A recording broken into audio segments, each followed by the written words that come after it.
de poder conmover al público y a los espectadores. Así que en medio de toda esta duda, debo decirles que este honor que me hacen hoy con este regalo, con este premio, con este homenaje, es absolutamente maravilloso y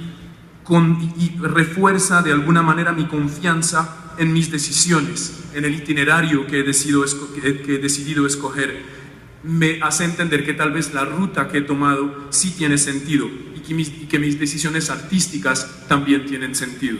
Et pour moi, ça a une importance énorme que cet hommage me soit fait en Colombie,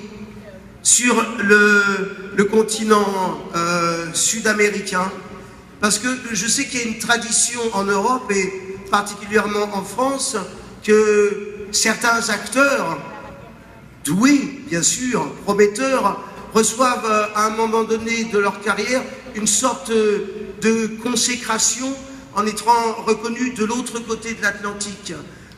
Témoin Simone Signoret, Juliette Binoche, Marion Cotillard, Jean Dujardin,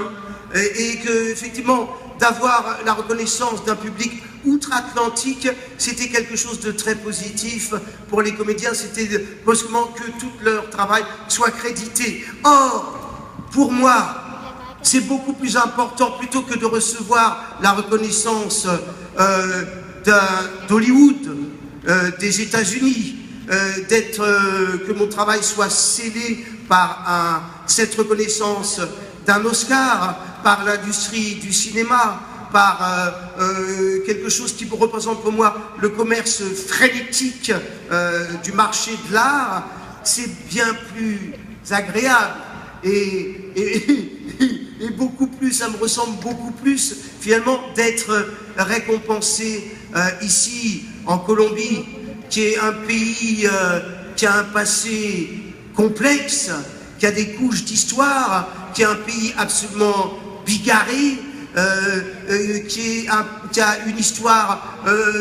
très composite, fait avant Colomb, après Colomb, avec un peuple très varié, fait que mélangé de plusieurs cultures et qui font ensemble un pays, quelque chose qui est absolument composite et finalement qui me ressemble aussi, moi qui suis fait d'une sorte de patchwork d'arlequin, de plein de pièces, de plein de sentiments, de plein d'êtres, de plein de personnages, de plein de caractères. Et c'est pour ça que vraiment je vous remercie de me faire cet honneur et je voudrais simplement finir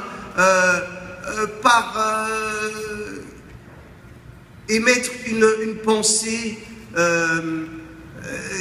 qui est inspirée par un grand poète martiniquais qui s'appelle Édouard Glissant,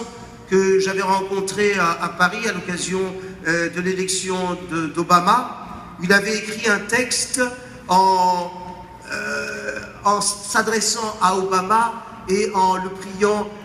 d'aller dans cette promesse-là que pouvait faire espérer son élection à la tête des États-Unis. Et il a dégagé cette notion pour moi qui